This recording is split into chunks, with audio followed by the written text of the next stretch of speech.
Good morning, everybody. So we are going to start what we have started yesterday. So I'm going to continue on strategies-based instruction, or it's called SBI. So it's more, we try to apply things that we have seen in the last session. So it's more practical things. So what are strategies-based instructions? So strategy-based instruction is the combination of two main components of learning strategies that we have seen with Naima, metacognitive strategies and cognitive strategies, and social and affective strategies, and communication strategies. So communication strategy has to do with the language or body language that we use to produce the language or to communicate. Okay, so it's called strategy-based instruction, and it's also called by some linguists styles and strategy-based instruction. So you may find the both term in the book. So Wenden, 1985, was among the first to assert that learner strategies are the key to learner autonomy. Okay, so now we know the learning styles of the students. Okay, so we need to make them aware of those styles and strategy, and to equip them with strategies to make them autonomous and independent learners. So this is the objective of this SBI. Okay, so teaching should be the facilitation of that autonomy. So this is the same idea. Teachers should establish in the classroom a milieu for realization of successful strategies. So in order for these strategies to be successful, there should be kind of many things to be done inside the classrooms. Now we are going to see what are the things that that the teacher needs to do to make these strategies successful ones. So first, let's start with the research finding, which states that literature shows that mounting evidence. So there is mounting evidence that a certain degree of awareness of styles and strategies is valuable in language learning, in language learners. So first, the learners, as I said, need to have kind of awareness of these styles, and we should make them awareness of the positive or the styles that they need to have to be successful learners, and to get rid of the styles of the negative styles that might affect their performance. So what is the implication of this in teaching? So the implication is that strategy-based instruction is increasingly successful when a teacher helps learners not only to become aware. So the first thing is to, as I said, to make students aware of the styles of the styles that and performances and preferences that will help them in their learning, but also to take action. Okay, so the most important step is to take action on the basis of that awareness. So now I have a list of the most successful learning styles, and learners need to try to embody and to have those styles. And also research shows that explicit instruction is far more effective than simply asking students to use one or more strategies. So research findings show that we need explicit instruction to those strategies. And we have seen this, as I said, in reading, in which there is a comparison between students who are equipped with the strategies or metacognitive strategies of reading and the ones who don't know those strategies. So explicit instruction of these strategies is very effective. Yes. Students will benefit from strategies-based instruction if they need to understand the strategy. This is the first one. And then to perceive it to be effective, so we need to believe in that strategy. And then do not consider its implementation to be overly difficult. Okay? So to have a kind of positive attitude toward the strategy and to believe that it's going to work for them. So this is the first steps. Then effective implementation of SBI in language classroom involves some steps and considerations. There are some consideration steps that teacher need to follow to equip his students with these strategies. First, implementation yes. Involves some steps. Yes. First thing is to identify learner styles and potential strategies. So the first thing a teacher needs to do is to identify is to know his students. So this is the first step. But how can a teacher identify his learners' styles? So we are going to see what are those tools that the teacher needs to do inside the classroom. Then to provide extra class assistance for learners. If it is possible to provide them with extra classes, it will be effective. So this is the answer of my question of how a teacher can identify his learner style. So a number of options are available for helping learners to identify their own styles, preferences, strengths, and weaknesses. There are many tools here. Self-check questionnaire is the most used one. Also, teacher can use interviews, especially if the number of students is limited. For example, if you teach ESP, so you can use interviews, but I don't think that you can use them in large classes. Okay, so it's not realistic. Also, written diaries, journals, or think aloud protocols. So that's some of the instruments that we use in research that help us identify or to know the students' preferences and strengths and weaknesses. So this is an example of a checklist questionnaire. So this is one example that you can use, for example, if you want to know your students' styles. For example, here we have, let's read one, check one box in each item that best describe you. So students are required to check one of the boxes from A to E. Then boxes A and E would indicate that the sentence is very much like you. For example, let's take the example number one. I don't mind. So students need to fill this questionnaire. I don't mind if people laugh at me when I speak. So if the students don't mind that people will laugh at him, so he will check number A. In the other side of the boxes, we have I get embarrassed if people laugh at me when I speak. So if a student is embarrassed when people laugh at him, so he will choose the box number, the box E. And based on this information, we will give a kind of instruction of advice to those students in order to improve or to boost the positive or the successful learning strategies.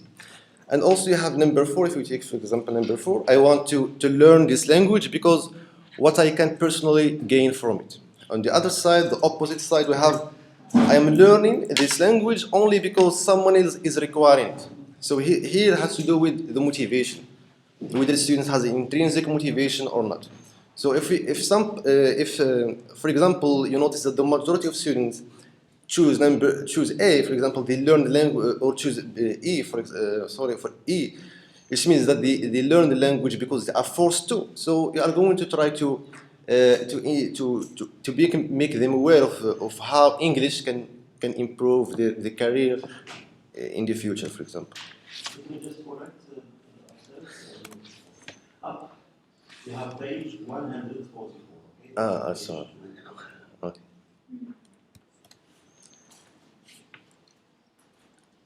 So you have different, and this is just. I don't think that it is necessary to have all this. Or you can, depending on the culture, depending on the context in which you are teaching, you can include many other questions. So depending on you. So so the questions that the questions that you have seen. So the highlight maxim. So each question highlights a maxim for good language learning. The question in the previous slide serves to highlight the following suggestions. So each question has a maxim. So for example, number 1 has to do with lower inhibition. For example, if you notice that you can use, for example, you can laugh with your students. So there are just explanations of the questionnaire. Now we move to incorporating this strategy-based instruction into the language classroom. So through checklists that we have seen and other methods discussed above, the teacher can become aware of student tendencies and then offer informal and planned advice on beneficial in-class and extra-class strategies. So I have already said this. Once students have a chance to fill out the checklist, you can engage them in. So this is some of the suggestions that you can do while gathering data. So, for example, you can make a discussion of why they responded as they did, or small group sharing of feeling underlying their responses, and then you can give them some advice from your own experience on why certain practices may be successful or unsuccessful. So based on their answers, you can share them your experience and share them some successful strategies that they can use. Can you go previous slide? This one, No. the previous. Send the questionnaire. What is it? No. Yeah, Maxims. Maxims. Yeah, you haven't Yes. elaborated on this. Can you explain that? Yes. So for example, here we have the question number 1. I don't mind if people laugh at me when I speak. Okay, and the opposite side we have I get embarrassed. So the objective of this is to lower inhibition, is to minimize the affective filter of students, and you can use different strategies to do that. For example, you can laugh with your students, you can share with them your experience, you can try to be close to them. So there are many different strategies.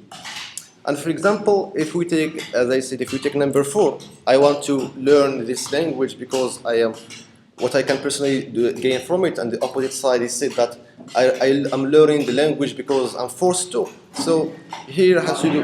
What it tells is simply that these are some of the things you should normally do with your students. Let's say love with your students. Okay? Yes. Praise, these are some like principles you need to follow to adapt in your teaching process. Praise students for making sincere efforts in order to encourage risk-taking. Because if you notice in your questionnaire that some of the students, like in the question number 2, I like to use only language that I am certain is correct. Some students, or many students, Yes. opt for this. Okay? Now what are you going to do? So what you should do is to encourage risk-taking. And how are you going to encourage risk-taking? By praising students for making sincere efforts to try out language. Okay? Then concerning the third question, I feel very confident in my ability to succeed in learning this language is one option. And the other opposite option, I feel quite uncertain about my ability to succeed in learning this language. Now, again, if you have people going for A, going towards favorable answer, that's perfect, that's fine, good. But if you tend to have some students going for the other option, like going for D or E towards I feel quite uncertain, So there is a now problem. what you want to do in this case, you need to apply this maxim number 3. Number 3, yes. Build self-confidence. Build self-confidence. If you have all the classes going for A, that's perfect. Okay? You just need to do it to some extent. But if you have many students going for E, so you need to apply this principle a lot, this maximum a lot. Do it every now and again. Build self-confidence. And it's up to you to how to do that. So you have them make lists of their strengths. Then, and so on and so forth. You understand? That's why because you have it's very important. Then number 4, develop intrinsic motivation. Again, on the basis of your answers that you get from the questionnaire. If you get the ones for favorable answer, that's perfect. But usually you don't have that. Yes. But you can have cases going for the other direction, opposite direction, and in that case you need to apply this maxim. Develop intrinsic motivation. And here there are a number of things you can do, because we're not going into the details here. You just have the maxim in general. Develop intrinsic motivation, how to describe jobs that require English. So yes, in general, you can do it in different ways, using technology, using whatever kind of thing, to encourage motivation. And so on and so forth. Okay? Yes. The most important. And this is the spirit of teaching. This is the main thing about teaching. If you don't overcome these obstacles, if you have some obstacles in here, or whatever method you use, or whatever technology you use, nothing works. So you need to work, you need to build on this first, because the psychology is the most important part of learning and teaching. So if you make it favorable, so it's going to be able to give better results. You can go on. So the most important part is analyzing data. So when you get the data, you analyze it, you see the most common weaknesses on students and try to build on them depending on the maxims. And there are different strategies that you can use. There are in the books. These are Now, some. maybe Sir Omar Khalid is going to tell me, oh, we have a lot of students, and then how are going to do this? And now, you know, Yes. I have administratively to cover the curriculum. Now, what you can do is simply you can ask the students. Yes, you are conversation. Suppose you are in a rural area. Okay, if you are going to tell me, oh, we have a rural area, there is no interconnection for the students. You're a teacher, you have a model, you bring the students one extra session at the very beginning of your class, and then you ask them to come to your PC individually, you put this online, and then you have a Google Doc form, and then you put the answers for you. And then the Google form will do the analysis for you. Okay? And then you have a picture about your students. Okay? And therefore, you can build on that later on. Okay? Yes. I'm just representative, okay? You're not the only one. I'm sure that's what I here have the same like as the other. Yes. I suppose the same thing. No? You don't have that principle. It's not a principle. It's not a principle, like way. Yeah. For me, personally, it's not a principle, it's just Windows to open the discussion. So. Okay, Windows open. I'm going to accept that, okay? Turn the back. Yes. So the last step is to give, as I said, to give some advice from your own experience and why certain practices may be successful or unsuccessful. So you give advice, you provide students with alternative strategies that they will, from which they will benefit. So the last part is stimulating strategic action beyond the classroom. So as I said from the very beginning,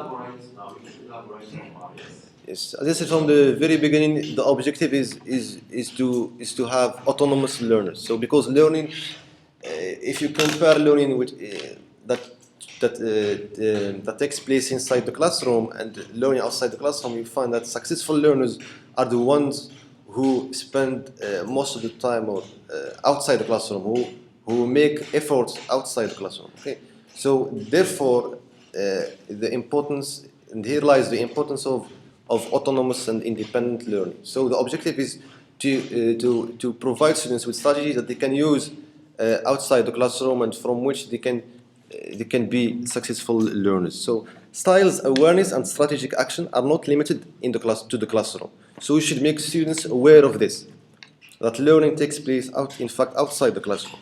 Then teachers should help students to look beyond the classroom, which means to be autonomous learning. So the same idea. Then conscious awareness of styles and strategies aids them in the authentic use of language out there, which means outside the classroom. So the most important part here is to make students to raise conscious awareness. So as I said, the maxims, you make them aware of different maxims that are important in their learning. Now, that's why in schools or university they have extracurricular activities. Yeah. It can be like clubs, it can be resource centers, it can be going out for some place. Okay, so these are ways to help the students be conscious about their learning style or style awareness and strategic action to take to help the learning process. Okay? Yes. And these three of them, they are about the same thing. Okay? Same thing. But, yeah. So that the teachers don't need to focus only in class. Outside. And that's why usually many of the students who really succeed a lot are the students who are involved in outside of the extracurricular activities. Okay? Because usually the class, especially in our system, is like a traditional, like a prison. The psychology of the student is blocked, like a black spot when coming to the class, and the students keep discreet, and a lot of things, negative things going on in the class. Unfortunately, but not all of classes, of course. Okay, many other classes are better. Okay, But in order to solve this problem, resorting to this kind of resource centers and outside activities, clubs, cinema, video, whatever kind of drama, is really helpful towards achieving this. Okay. Yes. This is another advantage in such extracurricular activities. It's the fact that so from experience, our students at high school this year who used to be troublemakers at school. Who used to be? Troublemakers. Troublemakers. Okay? But they have started participating in such activities like environment club and so on, the health club and so on. So their behavior has changed and their discipline has been altered. Yes. Because usually that's a manifestation of some problem going on in the psychology of the students. Okay? You know, for children, usually when children are coming to you and crying or something like that, it's because of something negative going on, like you are not interested in them, yes, become interested in me. So that's the way how to manifest that, to attract attention towards the person. Okay, are you done? Yes.